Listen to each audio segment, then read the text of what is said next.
السلام عليكم ورحمة الله وبركاته، طلبة وطالبات الصف الأول الثانوي.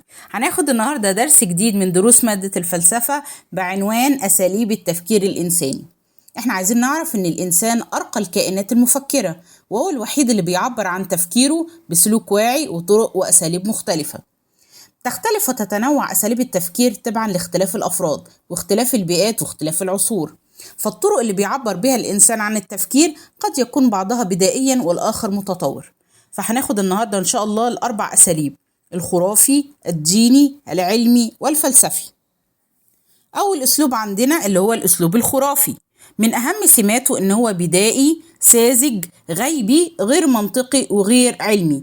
هو نمط من التفكير بيعجز فيه الإنسان عن إدراك الأسباب الحقيقية للظاهرة، ويكتفي بتعليلات يعني أسباب غيبية غير منطقية وغير علمية، وذلك بسبب عدم اكتمال نضج عقليته.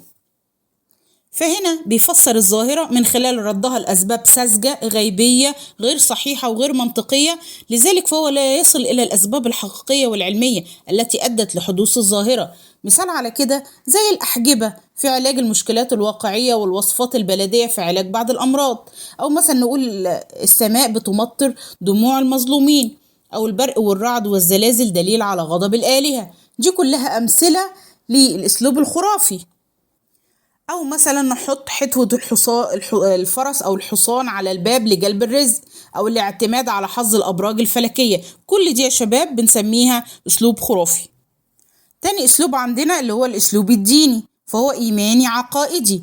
أسلوب التفكير ده بيرتبط فيه الإنسان الظاهرة بقدرة الله تعالى التي تفوق قدرة الإنسان دون النظر لدين معين. فهنا بيفسر الظاهرة من خلال ردها لقدرة الله الإلهية على خلق الكون، زي مثال على كده مثلا تتابع الليل والنهار، وخلق الأرحام والسماوات والأرض، أو مثلا إرجاع انتشار وباء معين لأنه دليل على قدرة الله سبحانه وتعالى وضعف الإنسان، نزول المطر لتحيا الأرض وتنمو النباتات والزروع. كل دي أمثلة على الأسلوب الديني. ثالث أسلوب عندنا اللي هو الأسلوب الفلسفي. من أهم خصائصه وسماته إن هو أسلوب تأملي عقلي تحليلي ذاتي كلي وشامل. هنا بيفسر الظاهرة من خلال ربطها بظواهر الكون الجزئية بهدف الانتقال لحقيقة كلية شاملة، والوصول للأسباب الحقيقية الأصلية والغير مباشرة والمجردة والبعيدة والكلية. يعني إيه الكلام ده يا شباب؟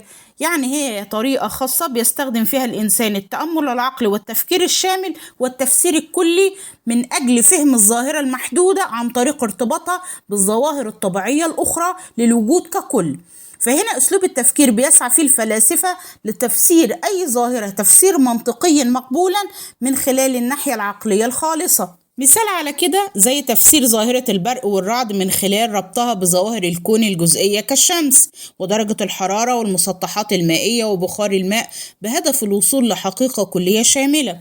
أو مثلا عندما ينظر الفيلسوف لظاهرة البرق والرعد نجده أنه هو بيربطها بالظواهر الأخرى حتى يصل لحقيقة كاملة بيفسرها من خلال الوجود.